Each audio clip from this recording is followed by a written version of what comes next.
किसी की यादों से बाहर कैसे निकलें। कई बार लाइफ में कुछ ऐसी इंसिडेंट हो जाती है कि उनसे बाहर निकलना बहुत मुश्किल हो जाता है। जैसे अभी 2 महीने पहले ही मेरे पापा नहीं रहे।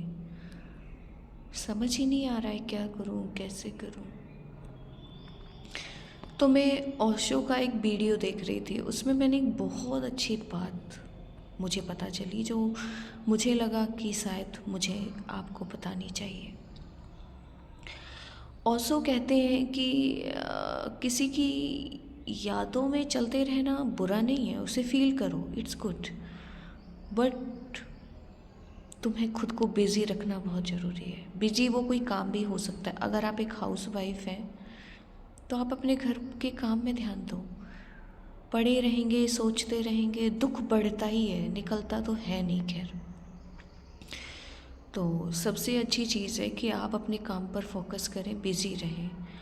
और जिसकी भी याद में आप हैं, कुछ लोग गलत तरीके से हमें छोड़ते हैं, लेकिन कुछ लोग हमें भगवान के पास चले जाते हैं छोड़कर। जो लोग भगवान ने हमसे ले लिए हैं उनको देवता मानकर पूजें और भगवान से प्रेयर करें कि अगर जीवन में कभी मौका मिले तो हमें उन्हें फिर से वापस दें, किसी दूसरे रिश्ते के रूप में दें, अगर इंसान बहुत अच्छा है।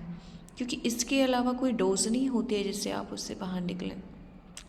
लोग तरह तरह की बातें बताते हैं, ये करो, फ़ोन सुनो, नहीं, आपको कुछ यूजफुल चीज़ करनी है जिससे आपकी भी ग्रोथ हो।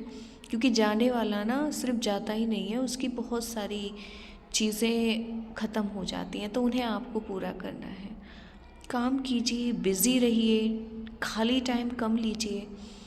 क्योंकि वही है ना कि अगर एक रूम है उसमें बहुत ज़्यादा अंधेरा भरा हुआ है तो उस अंधेरे को आप समेट समेट कर बाहर नहीं निकाल सकते।